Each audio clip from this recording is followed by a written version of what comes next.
To all those above me that watch over me, to all of you, my fave parapeeps here on this side of the veil, welcome. This is Reverend Sean Whittington's Paranormal Ministry. I'm your host, Reverend Sean the Rev. Welcome to my haunted house, my very haunted house. May you be buried in a coffin made of a 1,000-year-old oak tree that I'm going to plant for you tomorrow. My favorite Irish blessing. Walk softly and carry a shillelagh. One of my favorite Irish sayings. Happy St. Patrick's Day to all of you, all my brothers and sisters. I know St. Patrick's Day isn't until Wednesday of next week, a few days from now, but I'm not going to see you guys until the big day. So I wanted to celebrate it with each and every one of you today, and I've got the perfect guest for it, and we will bring him on shortly. Once again, I'm notorious for this, and you'd think I would learn my lesson. Another holiday, and I crash and burn big time. A couple of weeks back, I just happened to mention to my wife, Sharon, honey, I think we're going to have to skip another St. Patrick's Day, because, the Vegas went into a lockdown on St. Patrick's Day last year. I had a book signing scheduled. We had a couple of pubs we were going to meet some friends at. So we weren't able to celebrate that day. So it looks like that's going to happen again this St. Patrick's Day, because they've canceled the parade. They've canceled a bunch of other events we normally go to. And the pub we normally go to, they're going to do a virtual concert. A friend of mine is going to perform there for about 3 hours, virtual. So it's another St. Patrick's Day we'll be spending at home. So then I say to her, honey, no gifts. Well, I kept my end of the bargain. And look what arrives for me in the mail a couple of days ago. Isn't that beautiful? It's going to go well with my huge crucifix collection. Last time I had somebody in here visiting, I caught them in the living room doing this. And I said, I thought he saw a ghost. I'm like, what are you looking at? He's all, dude, what's with all the crucifixes? Are you trying to keep something out? And I went, yes, I am. And that was the last I saw of him. So I've got to figure out where I'm going to hang this. But what I'm going to do now, there is such a beautiful house blessing prayer engraved on this Celtic cross that I am going to use this as the opening prayer today for all of us, for St. Patrick's Day, for all of my Paranormal Ministry family, for my producer, for Paranormal United Network, my guest, and all of you out there. So here we go. In the name of the Father, and of the Son, and the Holy Spirit, amen. Bless the four corners of this house, and be the lintel blessed, and bless the hearth, and bless the board, and bless each place of rest. And bless the door that opens wide to stranger as to kin. And bless each crystal window pane that lets the sunshine in. And bless the roof tree overhead and every sturdy wall. The peace of man, the peace of God, the peace of love on all. Amen. And I even got some beads for it. So I have to figure out where I'm going to hang that. But St. Patrick's Day has always been huge in my family. Growing up, my mom always made sure I had something green on. I always came home to a nice Irish dinner. And I may even get to this supernatural paranormal story or two that tie in with St. Patrick's Day, depending on how the show goes. But if there's anything you want to know about my wife and I and our ministry work, go to our website, www.ghost-b-gone.biz. At the website, you'll see the donate button. I know times are tough, but my wife and I do not charge for our ministry work, helping people with their paranormal issues. So if you can, send in a small donation. I promise you it will be appreciated from the bottom of our hearts, and we will put it to good use, I assure you. In addition to being an ordained exorcist, I'm also a certified spiritual advisor, intuitive coach. If you have issues of a spiritual nature, not necessarily attached to the paranormal, and you would like to make an appointment to speak with the Rev about those issues, you can do that at the website. There's also a page there called the WSE course/book. On that page, you'll find the ghost store. A lot of cool things in there to purchase, like this old school Ghost Be Gone coffee cup, t-shirts, what have you, if you go for that kind of stuff. But scroll down to the bottom of that page and you will see my new haunted autobiography, God, Ghosts, and the Paranormal Ministry, a true story inspired by spirit and divine intervention. And I quote, the scariest book I ever published. That was my publisher, Annette Munich of Stellium Books. Please don't let that scare you off of purchasing a copy of it. I think you'll love it. No one's knocked on my door and thrown their copy back at me. But the beautiful thing about it is part of the proceeds of every sale of every copy of my book goes to support stjude.org and St. Jude's Children's Research Hospital, Nevada. And that is a beautiful, beautiful thing. And if you've already purchased my book, you're a part of that support group. So God bless you. Scroll a little further down, you'll see the Worldwide Society of Exorcists, which I am a founding member of. I offer a 12-week online college-level course, Introduction to Spiritual Warfare.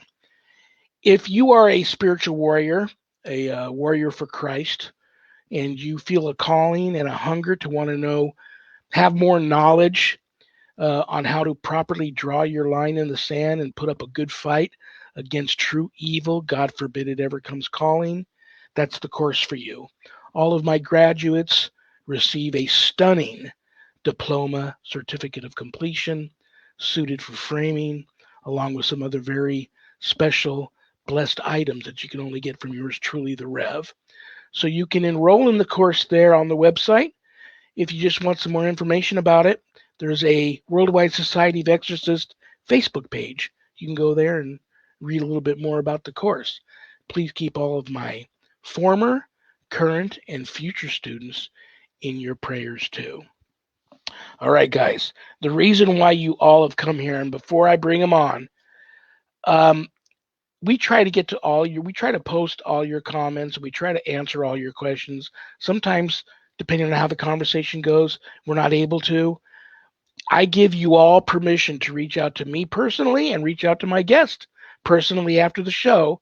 If you have a question and you put it in the chat and we don't get to it, I apologize ahead of time, but reach out to us afterwards and you'll get an answer to that question, okay? Jump in the chat room. We're all family here. We're all like-minded people. Make some friends and have a good time, okay? So here we go. A friend of mine. You're all going to love him. And he's the perfect guest to have on today. World-renowned leading cryptozoologist and elite ParaHunter, radio, TV, and film personality, and the list goes on and on and on. His resume reads like a book. Brothers and sisters, please welcome to the show the one and only Bryan M. Bowden. Bryan, are you with us, brother? Oh, top of the morning to you, Sean. Yeah, no, I'm with you. Wow, you made me sound really great. Unfortunately, my wife and kids look at me like, you need to go. But I know my sage works. When I burn my sage in the house, when my wife and the kids are like, oh my God, what is that? I'm like, it's working, burn more. They get upset, but I'm good. How are you doing? And happy St. Patrick's to you and everybody I see in the chat room. People ask me all the time, how you doing? And I wonder if people see things in me or about me that I don't see, and why a lot of people would always reach out to me and say, how you doing? You okay? I think I'm okay. I've been in lockdown for a year. I just work part-time at my day job 2 or 3 days during the week, and the rest of the time I'm here at the house. I'm a big-time Mr. Mom. I'm the house husband. My wife works full time, and but now that you've brought that up, I know you're a family man. Oh yeah. I have to ask you, children and the whole 9 yards, married. How are you guys holding up in the pandemic?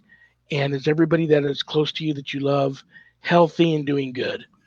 We're hanging in there. My father-in-law he's homebound and he contracted the COVID, but they gave him an IV treatment, and it was like night and day. He's fine, but he's losing a little bit of it. We're good. We have a couple of people that we know that have passed from it. And then there are other people, it's unfortunately, we've in the last year and plus, we've seen so much death. It's beyond belief. I'm really surprised that the birth rate hasn't gone up because people are more home and whatever, but I guess it's the unsure, the uncertainty. And unfortunately, I'm a little bit sad. I found out yesterday that one of the greatest guys I've ever had the pleasure to meet with and work with, Mr. Cliff Simon, who was Ball on Stargate, and he was the head of the lead for Into the Unknown, the show that I was on for the Jersey Devil episode. He passed away on Tuesday during with an accident, and what a wonderful human being. He's always was open to his fans. We became fast, kind of friends on the set, and I would chat with him through Messenger and some other apps, and texting.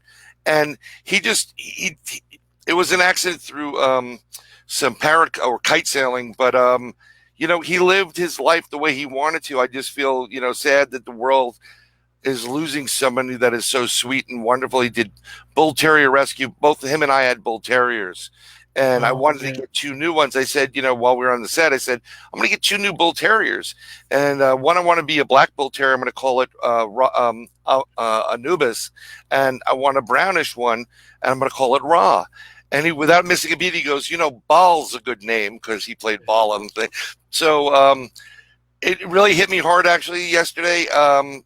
It was kind of a shock. So my bull terrier will be probably Ball in name on the original name. But other than that, we're just trying to keep going on. I'm trying to do some more research. I'm trying to do writing.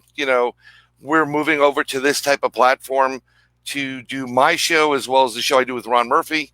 And, we'll keep doing it. We want to interact with every person that wants to talk to us. We're not afraid to get the questions, Absolutely, bro. That's what I love about you guys. And, oh my gosh, I feel your pain. I've lost some people too. Do me a favor after the show, send me a private message, your friend's name. I will offer up a prayer and light a candle for him after the show. Will do. Yeah, I have a friend 10 years younger than me, healthy as can be, no underlying health issues, a set of lungs on him. He was a professional singer, had 3 gigs here in town, lost all 3 of them a year ago when we went into the lockdown, didn't go anywhere. Don't know how he got COVID, but he's like in day 30 fighting for his life in the hospital. They got a tube going into his chest to release the air because I guess something happened to his heart where it allows air to come in the lungs, but then doesn't let it go out. I don't know what that's all about, but he's got this tube in his lungs. He developed congestive heart failure. He got pneumonia, which so far up to now, no antibiotic they've given him intravenously has dented it at all. He's got this round the clock fever that fluctuates from like 103 to 104. Scary stuff. Yeah. It's very unnerving. And I know 3 letters, which I'm not going to name right now, that would help him out. And I'm not a doctor, but I have a lot of faith in that. And I will offer up my own prayers to your friend and to hopefully getting him, what he needs to get out of this and have a better life. Well, I feel a little bit better. I hopefully years from now, I'm not kicking myself in the rear for saying this, but I feel better now about my wife having just got her second vaccine. Because she worked full time, never stopped working. I'm a vet tech by day. She's an office manager at the same animal hospital, so she's around people all day long. And I was sweating bullets the whole time. Yep. But we have a mortgage to pay, food to put on the table, dogs to take care of. You got to work. We're blessed that we had the job, and then I was able to go back part time. But I feel good she was able to get it. They haven't opened up my age group to go and get them yet, but I'm still on the fence, but I know that I'm going to probably end up getting it. Where do you stand on the whole vaccine thing? I'm Thank you, but no thank you. Um, I have an issue with the last vaccine I took was, with the exception of like something for tetanus, the tetanus shot, which kills, doesn't matter what it is. That because I smacked my head, cracked it open. Um, the last one was just before the Gulf War. It was a flu shot because everybody said, "Oh, take the flu shot." I continued to get sick from it, and I got real. I was seeing quadruple. I was having, it was just not good. Thought I was going to die, and I don't do it anymore. I'm not telling people not to do it, but you know, it's all your own personal preference. I can't until I know more about these vaccines and what's really going on with them. I don't want anything changing my RNA or my DNA, and I don't want to do stuff with, fetal cells. But other than that, it's scary. It's a tough call. But I think we need some more time to kind of figure this out. It's just as tough as some of this stuff. It's really weird. It can be a life and death call for most people, but I think if you you got to do what's right for you. I'm not here to push anybody in that direction. I just want more information before I make that decision. It's a good decision, man. It's absolutely a good decision. And that happened to me 2 years ago. Took the flu shot and got violently ill. But it is what it is, So yeah, I don't advise anybody. I don't judge. Somebody doesn't want to take it, great. Somebody does want to take it, great. I felt better about my wife taking it. I mean, I would hate COVID and we have a lot of friends that have died from it. I would hate, after everything she's been through, for that to take her out.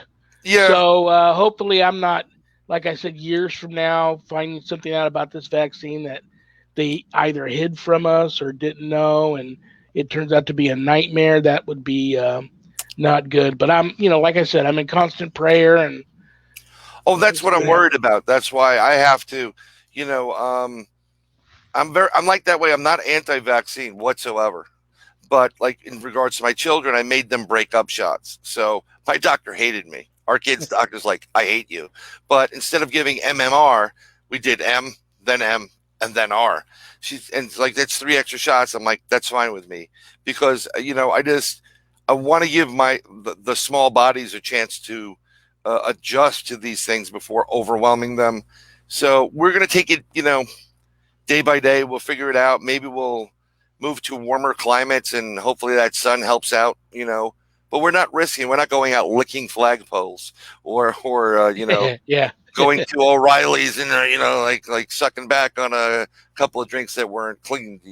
So just be wary of your surroundings. Wash your hands. I still say vitamin D, vitamin C, vitamin B, big time, and I think we'll be all right.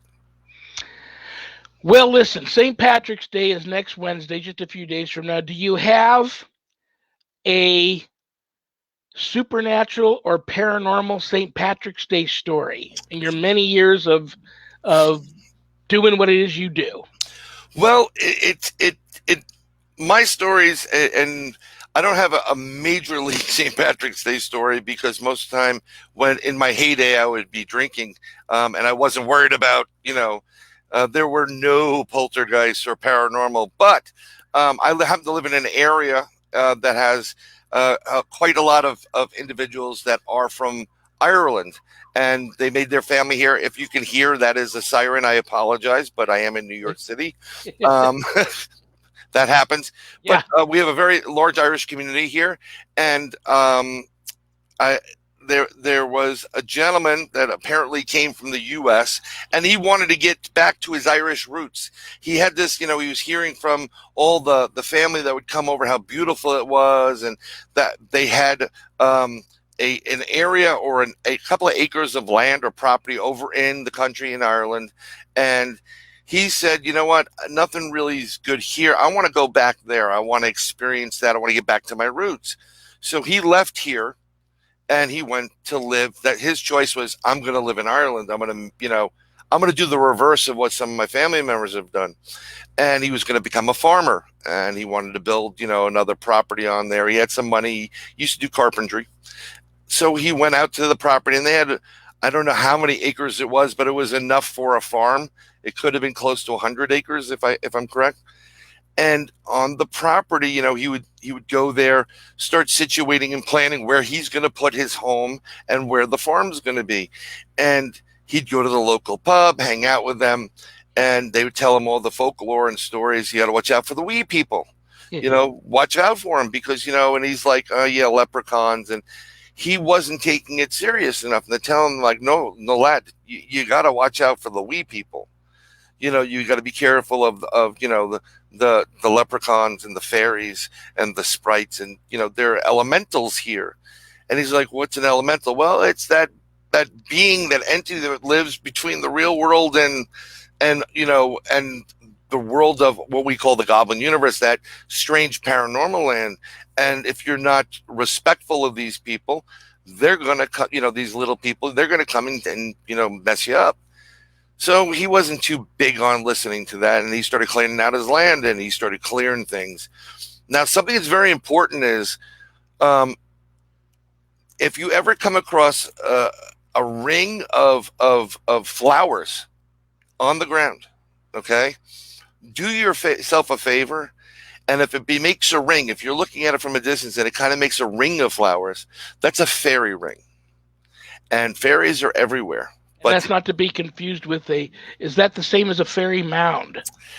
Well, a fairy mound, they do have those rings around it, and there is like little mounds of dirt that come up where the fairies try to congregate. But again, it's in relation to these little wee people, and I can't help but think of leprechauns, but these are just the fairies, the fays that are there, and it's out of respect for them, you kind of work yourself around it. You don't mess with it. You can add tribute to it. You can put some food or apples down, or if you're harvesting, leave a little bit of the harvest and go to them. We left you some harvest for you to take. And that's like a tribute you make. Now, some people think it's baloney, and some people really work around it. I mean, they're even in the Netherlands, in Iceland, and they literally will build a road around these fairy mounds. Hawaii, yeah. Yep, and Hawaii does it too. Well, most of the previous in Hawaiians, the new people in Hawaii, they don't file the superstition. And of course, the road is 313, and I think it's 313 or 1313, and there's a ton of accidents on it. We warned you. So he goes through the land, and he's found a spot where he wanted to put his home, and there was a fairy ring there, and he was going to brush it off. And one of the guys that he hired from the town to come up, young lad that wanted to make a little extra cash, the lad's like, sir, don't touch that. You need to work around that. That's a fairy mound. You don't want to do that. And he's like, no, don't worry about it. So the guy has his dogs running around. He's like, I'm putting my house here. You and your fairies, keep drinking, type of thing. He wasn't respecting it, and I know people like this, by the way. So he just totally starts going over it, and he's pulling up the land, and no respect in planning around these little, oddities that they're telling you to go around. Well, as he's doing it, he just started noticing that materials started, disappearing from the property. And then there were accidents on the property. Anybody that was working there was like a tree would come down, or somehow rocks were thrown, and people were getting hit in the head with rocks or kicked back with dirt. So they had no idea what to do with this. And they're saying, you mess with a fairy ring, you shouldn't. And he would go to town like, you're crazy. There's nothing. I'll build them another fairy. I needed to situate it. Well, he kept on doing it. And one night, his dog is growling outside of where he's staying on the property. And, they hear something walking on their foot. So they figured it was like a fox or something out there. And dog growls. Next thing, the dog yelps. So the guy goes and he looks for his dog. He's like, where's this dog? Puts the flashlight and looks around. Nothing. He sees scratch marks on his property, on this little porch area. So he's like, okay, what the heck? Maybe it's a bear. Goes to town the next day. nothing about a bear. We don't have bears. We don't have this type of thing. And, of course, he's like, okay, you're going to tell me it's fairies. And the guy's like, yes, we're going to tell you it's the fairies. You pissed them off. You need, and you're done. He said, well, I'll make something for him, like a fairy door or whatever. And he's like, it doesn't work that way. You plowed over something you shouldn't have. And now you're going to have a problem. He blows him off again. And he continues to build. And about a week later, he comes out to finish up what he had to do for his new house. And on a tree, tacked up on a tree, is his dog. Oh. And the dog is shredded, like shreds. And he's getting angry, this guy. He's talking to people at home, like, what are you talking about with fairies? And they're telling him, listen, it's not a joke. You disrupted the fairies. And so he's pissed off and he's not believing it. And he doesn't, well, the hell with this. I don't care. And he keeps doing what he's doing. More and more people are getting accidents. So no one wants to work for him. So he becomes almost a loner on this property. And when one of his family members come back out to go visit him, no one sees him in town, nothing. They don't find him anyplace. So they look in the old house. He's not there. They look in the new house. He's not there. They find nothing. When they circle around on the property, some of it goes into the woods. And in the woods, they find remains of his clothing. And they're like, where did this guy go? Guy disappeared. Absolutely disappeared. And there happened on the clothing itself, there was some bloodstains found. So this guy who didn't believe in fairies, he found out the hard way that you need to believe in these. It's not superstition in some places. It's legitimate and it's real. And he went missing totally. So that's a story that I heard it through a friend of mine who, everybody says it's through a friend to friend, but I was able to track it down to this one guy, Peter Green, that I'm friendly with. And I'm like, is this legit? I've heard these stories. And he goes, I know you investigate the paranormal, 100% legit. And I talked to somebody who does not want to be named, but he was like, yeah, that guy, he's done. We don't even know where he is. Never came back from, never heard again. And I heard this about 15, 20 years ago. So I'm like, and I this is when we used to joke around with our friends. Oh, the leprechaun's going to get you, watch out. Because, the leprechauns too, man. Oh yeah. Ireland's an island and it's not that big. So for the government to actually have areas of land that they have passed laws where no development will be done there because that's where leprechauns live. Yep. There's got to be some type of truth. When you peel the layers away, there's got to be some type of truth and background to these legends. I've always believed that if you go through history, and we've all seen these maps where these explorers have made it, and that's where the sirens live, and that has you see a mermaid in there, and then a monster in the water, and some unicorns, and basically, if you've ever played Dungeons and Dragons, those types of maps, but in real life, they have tons of them. And what's interesting is almost every culture throughout the entire globe that wasn't connected to each other, apparently, well, supposedly, has similar legends to these things. There is, you don't just put it down. I can't make up something that I've never heard of before. You have to, or if I don't experience something, how can I can fantasize about some kind of creature now knowing what I know. But way back when there's no electricity, there's no power, there's no internet, there's no photoshopped it. There's something to this. And, I don't know why they've pulled back over time, and why these spirits have, continue to go on. Maybe because they're not only in our dimension, but can go interdimensional. We all, if you've ever read Harry Potter, had that Dobby and the house elf, which is a brownie, and they are very similar in what they look like, and they're there to help the master of the house.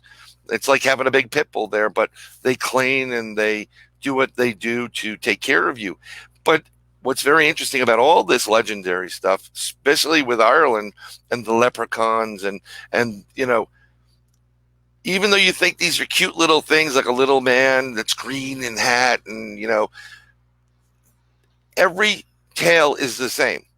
If you poke them, if you try to get something from them and you screw them over, they're going to mess you up. Yeah. They're not nice and sweet. That's the tale. Absolutely. Yeah, absolutely. I have met some people born and raised in Ireland that have come to this country that I've had talks with that look me right in my eye, and I just know if they believe it, whether it's true or not. I can tell in their eyes that they believe it, and I've had people tell me that they have seen two have seen actual leprechauns, and they say when you see them, it's frightening because we're not used to as normal human beings. We're not used to seeing that sort of thing, and they are not. That's not the guy on the Fighting Irish logo. It's not that dude. Nope, it's not. See, it's really funny. The original leprechaun had a red coat. And over time it was changed to green coat, but basically they're craftsmen, they're workers, and they work on their own thing, and they collect their reward in gold. And the legend is if you can creep up and grab them and never let them go, they're supposed to lead you to the gold, that they've collected this pot. But they're very tricky. So if you if they tell you, oh, just let me go so I can grab it, and you do it, they'll be gone. They're very smart. But I've heard stories from people, and it's to be debated whether, because I know them as drinkers overseas, and whether what they're seeing is real or not. But they swear up and down that they've seen wee people on their property going in and out of a certain area. And there are the fairy rings, and then there's something that looks like a fairy door. That's that's something you can actually do right now.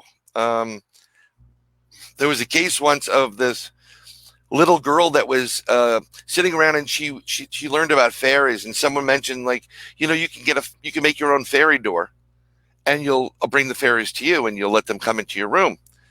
And they make it all cute because it's all like Disney, like Tinkerbell and stuff. But I'm going to tell you straight up, it's not cute. You don't want a fairy in your house. And that being said, so they put a fairy door. This is on actually a YouTube video. You can see it too. They put a fairy door on the wall near her bed. And the little girl said that the door opens and there's a fairy that comes in and out. And the parents being like, no, honey, come on. It's okay. So the mother set up a camera there. And wouldn't you know it, they caught something moving in that area, but something also pushing, like they rested a bear next to it. It was like on a ledge. And something literally pushed you could see it. It was instantaneously quick how fast it was. And it was just incredible. There's another thing. I mean, if you want, I'm going to look for it right now.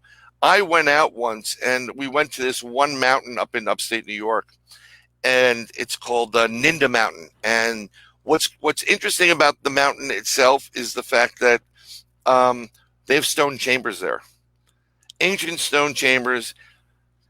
Some researchers are saying it was built by the settlers here as cold storage. It's not. Others say Native Americans or indigenous built it. We don't know who built it. In one of the stone chambers, if you look at the back wall of it and you shine it only with a UV or a black light, it will reveal 4 runic letters on there, which basically boil down to fire, earth, water, air. And in that chamber where we saw the rune writing, we were using Tibetan singing bowls to kind of ramp up the energy. And we also did something with a FLIR. And my video's online under Bronxville Paranormal Society, but it looks like a purple ring is being created, like a portal's being opened. And I think these areas and these entities, be they call them elementals or whatever, they're guardians of the forest, and I think they are there to do their thing and either help out nature or what have you. But when we were walking up to this mountain, it's a big mountain, there's stone chambers, and then you walk up this a little ways and there's a fire tower. So we were stuck for being at home. We wanted to get out. When we were there, I took a picture of my youngest. She likes to pose with everything. She's a ham. And I only noticed this after. I didn't take a chance to reveal it or anything like that. But it looks on her finger, looks like she's got a fairy on it. And I can share those photos if you'd like. Absolutely. Yeah, let me just you know what I'll do? I'm gonna open them up on my preview. This way I can share you that screen and then make it easier for you guys to see it right there. So you only see that. Let me just find my darn preview. There we go. And there we are. I'm going to put my little munchkin in, and let me share it to you right now. That's not what I want to share. Yeah, be careful what you share with us. Yeah, I totally know that. Application. I'm gonna. There we go. I'm sharing it right now. So if you can see it, this is my little one right here, and I'm gonna try to zoom in a little bit here on this photo. So this is her being a ham, and I noticed the sun right behind her. Oh yeah, yeah. Okay. So when I got back home, I'm like, what's that on her hand? And I zoomed in, and there is what really looks like a fairy or an elemental on it. And yeah, it's really weird. And wow. Yeah, I just thought that would be interesting to show everybody. I mean, it's pretty, I went with that photo, and here's another one. It's a little bit bigger, but there definitely looks to be like it looks like there's like an antenna or there's an actual head. And I'm going to use this plus symbol. Sorry about the noise. Like there's a hat there, and there looks like two eyes in it. And it kind of, has a fairy-esque type of feel to it. Yeah, so, absolutely. Yeah. So that's amazing. I'll get rid of my share so you can, I'll stop. Yeah, it's funny. It's like people from Ireland will swear that inner Earth exists. Yep. And inner Earth is there. That is like the entrance to inner Earth. And many people that I know that are very gifted psychic mediums that have gone to visit Ireland, who never really gave that much thought, they come back from there 100% believing that's there's a magical place there. There's something extremely magical about that place. And 100%. Yeah, absolutely. And it's not just because they have really good Guinness or Pachin. Oh my gosh, I don't drink anymore, but neither do I. I'm telling you, I used to. Yeah. Oh gosh, St. Patrick's Day. There is something to the entire. I'm going to call it the British Isles, but that island alone in that sea, and the fact that you have, I believe there's in the legend of Merlin, you talk about these druids and these individuals that are mouth to ear type of learning, and were very wise and very. And they seem to be from the inner earth. There was a lot of mention about even some of these entities being from inner earth. I think there is total truth in that. I think a lot of the things you find in the artwork itself, like I'm looking at your cross on, and your little logo on there. A lot of the Celtic crosses that you see, there is reason behind all the spins. And if you actually take into the calculation on how to create this and take into sacred geometry, it all points to that there is a magic behind what we do, and a divine being, let's say. And I believe that as the potential for there to be an inner earth with beings at different stages and levels is there. Have I gotten to that point where I can find the entrance? Not yet, but it all lends to it. It's kind of gelling. If another great story relating to, the different fairies that are out there, and wisps. I think we've all heard of the wisp of the wind, and if you actually seen Into the Unknown, they use it a lot. It's a little blue wisp, and they call you and they draw you into the woods.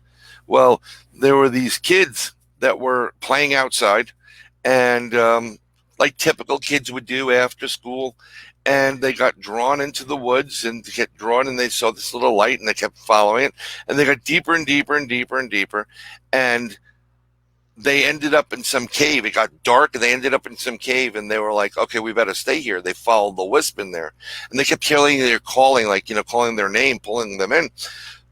So they stayed there. They spent the night, and then when they got out, they said, first thing in the morning, well, we got to get out of here. We got to go back to town. So they left where they were, figured out a way to get back to town. But by the time they got back to town, it was centuries before.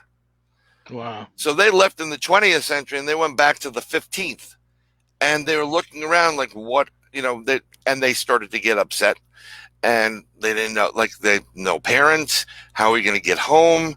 People were looking at them weird. So they ran back into the woods, and, they hung in that cave for a little bit. And the wisp came back, and they saw the light, and they said, just please take us back. They fell asleep, woke up the next day. They went looking back out, back to where they were. And these are stories that, I don't know a full breadth of stories, but I've heard tons of tales in Ireland alone of these type of, now you hear, now you see, now you don't. Yeah. If you hear the banshees howl, well, someone's dying. I've heard that here at my house. It's very frightening. It's like the hellhounds, hounds from hell. If you follow that, it's like, we're coming for you. There's a lot of these that are predictive of pending doom, pending death, pending prosperity, and more. It's just, have you noticed? I don't know if you've had this before, or any people in the chat. So when will we get our next stimulus? I have no idea, but that's a fairy in itself. That's a fairy tale in itself. But there's a lot of people now that seem to be catching fairies on tape. I have a friend that that I met through another friend, Eddie, and he does videography. And we did an interview. He had me on his show. We're talking about Bigfoot, Sasquatch, because I think that was his go-to initially. And he goes, I want your opinion. He sent me a video. He went out metal detecting with a buddy, someplace in the woods in PA. And I'm watching this, and he goes, you tell me what you see. And I see something running, and it blends in, and it's brown. And it's definitely an elemental from the woods. It's a woodland fairy. It is not a nice looking thing, but it creeps up in the back to try to circumvent them because it doesn't want to get there. Now these, it's as you seeing me right here, that's how pretty much big it is. It's a big thing, and I was blown away by it. I'm like, you just caught a brown fairy on tape. This is so rare, it's beyond belief. Now, if people looked at it in this day and age, this is the problem with everybody. They're automatically too quick to say Photoshop. Oh, that's CGI. This isn't CGI. The guy does movie stuff, and he does videos for, weddings and affairs and what have you, but he doesn't have the ability to do that. And I know this guy, and I know when people, there's usually a setup. When you're watching a horror film, they'll usually point the camera to the window where the dog is going to come through, or the demon, or the whatever. They set you up because they got to set up that shot. They don't want to miss that shot. It costs a lot of money to film. This wasn't set up. It's a split second. It's on the turn of a camera. There's no way it was set up. It's beautiful. And I showed it to a couple of people that their research is just the fae, fairies. And they were just like, oh my God, this is awesome. Where was this? I want to get there. And it's in Pennsylvania. It's not just Ireland that has the problem. Well, you telling me that story reminds me of something that I've been hearing. You already know that I'm a big time Bigfoot fan, and recently I've been hearing about Bigfoot in Ireland. So now I have a lot of indigenous friends of indigenous backgrounds that Right. that are big time believers too, and they tell me, it's a creature of flesh and blood, but it's also magical, and they can be standing right in front of you and make it so that you can't see them. And then I see that pretty incredible film footage that you posted on your Facebook page, I believe it was, the cloaked. Some type of entity is cloaked. I wouldn't doubt that it's a cloaked Squatch, and I wouldn't doubt that they're all in cahoots together. That this brown thing, that creepy looking brown thing that the guy caught on film, are working hand in hand with all of the elemental slash cryptid type creatures in the forest. I don't think I don't think they're in cahoots with each other like Ocean's 11. It's like, hey, we're going to rob the casino. But I think they exist in the same planes. Yeah. And I think, Ron Murphy was the one that first started using the term Goblin Universe in his book on the Chestnut Ridge. And that's where we got the show from. And, and it's that ether. There's a place between earth and heaven and earth and hell. And it's these ether areas where these entities exist, be it interdimensional, be it magical or mystical. I don't know. But I can tell you, I've been researching initially Sasquatch and Bigfoot for decades. That and UFOs were I still love it. And I was never one of those guys like, they're mystical, magical. No, they're flesh and blood, and they born to the ape or monkey. I'm done with that. See, the problem is when you can move from point A to point B, which is point B being 2 miles down the road in a split second, the only way you can do that is if you can open a door here, a dimensional door here, and then up there. Absolutely. Like open this to go into that spot.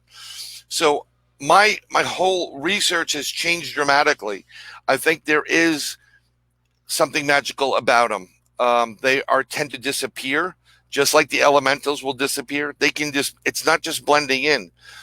They have this ability to, be it infrasound or to affect the visual wavelength, plus to go interdimensional, that we can't do it. And when people ask, well, how do they do it? I'm like, well, I don't know. I don't have a Bigfoot or a Sasquatch or a little elf or an interdimensional, but I think it's more intuitive. How do you breathe? Can you explain to me how you know to breathe? It's intuitive to you. How does a fly fly? It just happens, and they know if they do something, they get to move. Trying to explain it is virtually impossible. I know you're a big UFO guy too, so this is, I'm going to marry both of them together here for a split second. Have you heard about the echoes? Echoes for are you talking about somebody not too long ago talked to me about the echoes, which is many times these people talk about seeing a Sasquatch type creature that looks just like them, or what we have been told that they look like. Well, sort of, but smaller. And what happens when you see that, it draws your attention away from legitimate, real Sasquatches, usually a family, moving in an opposite direction, and they don't want you to know, they don't want you to see them, and that the echoes are protectors of the Sasquatch, but they're from outer space. And that's why now a lot of these people are seeing UFOs sightings in conjunction with Sasquatch sightings. But these echoes, many times what you're seeing is not the Sasquatch, you're seeing this other being that looks out for them. And I don't know how, I mean, you've been around so long and you're also a big UFO guy. Well, if that even rings a bit of truth to you, It, Or again, I've never heard of it that way. I have heard of Sasquatch, Bigfoot Sasquatch. Um, it's called mind speak, where we're telepathically speaking to you. I'm talking to you as if I'm talking now, but you can hear it in your head. And if they have the ability to do that, and they have the ability to use infrasound, I think they may also have the ability to um, affect your cognitive uh, vision and thought process. They can put into your head that there's another one over there, so they can sneak back this way. Um, but as far as what do you think this cloaked thing is that we're seeing some of the film footage that is I think, surfacing? you know what I said it. I've always said from day one, I think Sasquatch can cloak, and I think it uses infrasound to do that, and it vibrates on such a different frequency, and that's how it gets interdimensional. It's all about vibration and resonance. This is going to be the future of quantum physics is the future, which we'll talk about vibration, resonance, consciousness, because it's all about vibration. It's all about movement. And when you vibrate at a higher level, like you're vibrating at a higher level because you as a man of God, you've resonated at a higher level. And what you do, you have to vibrate at a higher level to do what you do. Otherwise, you wouldn't be successful. They'd never hear from you because you need to change your attitude and your vibration to match that of the evil vibration that you go after. Um, and I'm not trying to get religious here, but the great masters, including Jesus, were vibrating a higher level. They don't let the little things bother them. It's meaningless. And when you vibrate and you resonate it at a higher frequency, you can get this way through a religious experience, through meditation, through just breathing and good moments in your life, and you'll start vibrating. And it's really interesting how little things don't bother you anymore.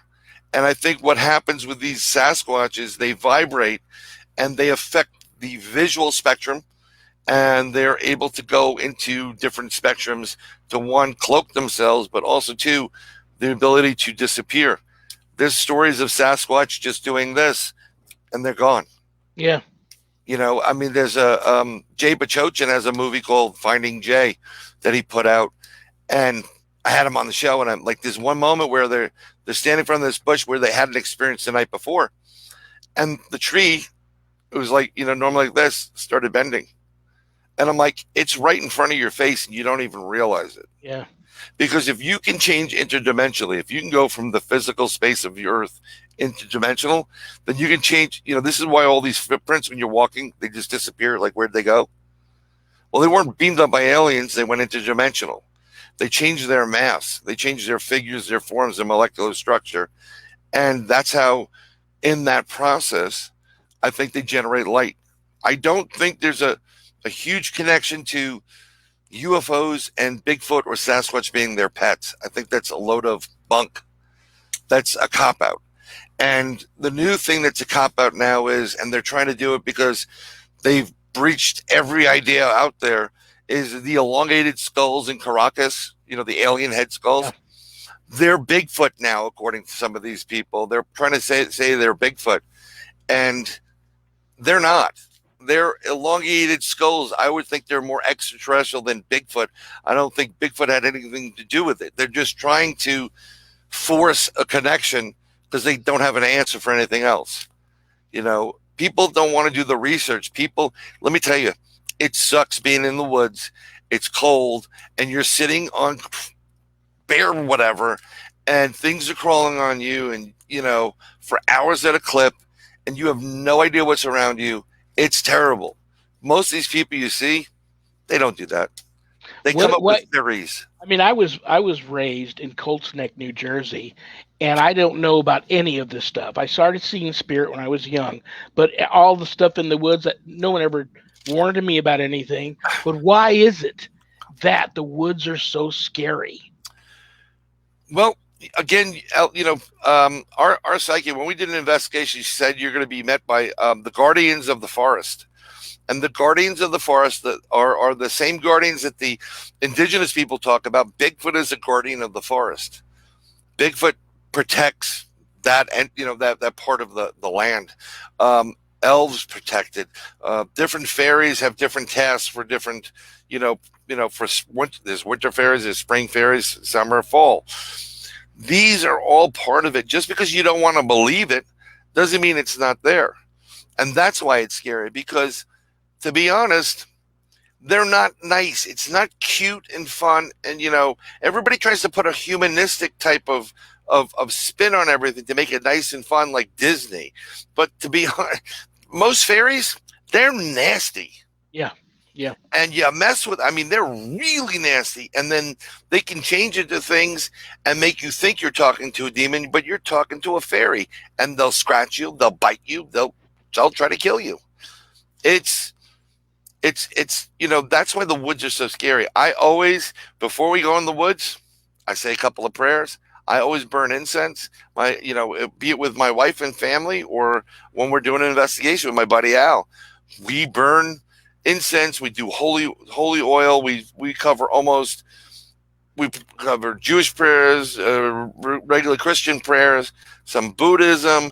We'll go ohms and whatever it is to cover all of it. But we also go in there with, we're not messing with it, but we're not going to be messed with, and you're not coming home with us. Absolutely. And people don't do that. People go into the woods and they think, oh, it's just fun. Tell you what, you don't know what died in those woods. You don't know what was built in those woods. You don't know what's hungry or wants your blood. It's pretty scary. Yeah. So be careful. Oh my gosh. Oh, we got 2 minutes left, brother. I knew this was going to happen. I'm going to have to make a series out of you. Okay. I can get you on here with Ron. Tell you what, if you can answer this really quickly before I have to say goodbye. Sure. I know you were on an excellent episode that dealt with the Jersey Devil. Oh, yeah. People bring that up to me all the time, and it's funny for me. I find a lot of these stories, you go deep enough back, then you find something religious about it. And not too long ago, somebody that lives back there said, did you know that it was believed that Mother Leeds was a witch, that the father of the child was actually the devil, that it came out looking like a little devil, and that they actually sent clergy and exorcists in there to exorcise the demon, but then it got away, or whatever happened after that. But what if you have a theory as to what the Jersey Devil is before I cut you loose here? Sure. What do you think? So I'm going to tell you two things. It's either what we call a dogman, which is a lichen, which is a werewolf, or it's the same type of flying cryptid, humanoid cryptid like Mothman. And I'll tell you why. There's it's a lot of the characters. Could it be a demon, a humanoid figure with wings flying around? Could that just be like a demon? One person's demon is another person's, something, Loch Ness Monster. I don't know. I think it could be, but if it was more demonic, I think it'd be causing a lot more hell, and it's not. It's just there. That's why I think that the spread between demon type of things or demonic stuff is, and just creatures that are just not pretty and scary, or, it's not really doing anything. It'll attack a couple of dogs or goats or animals for food, which any animal would do, but it's not going around like abducting children and slitting them open, and, Yeah. So I think it's less demon. I think it's more Mothman-esque type of thing. Maybe it's a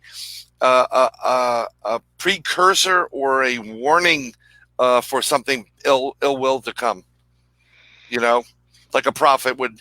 But that some of these angels, they're not pretty and have gold flow. Some of them are not very attractive and would scare the hell out of you if you looked at an angel or a seraph. So that's another point. It could be an angel that's just there. I love you, brother. I respect you. Thank you. Thank you so much for spending an hour on your busy Friday in New York with your wife and your children. And we'll have to go over. I did some research on your family history, dating way back to 1085 in the Doomsday Book, Bowden from Old English times. Yes. The next time I have you on, we'll talk about that. I'm really big into that. But God bless you. God bless you. Have a wonderful St. Patrick's Day. Think of me. And I will say, send me a message about your friend so I can offer up a prayer I will. and light a candle for him. Give your wife a hug for me. Give your kids a hug for me. God bless you. Have a wonderful remainder to your Friday evening, and I'll talk to you soon, okay?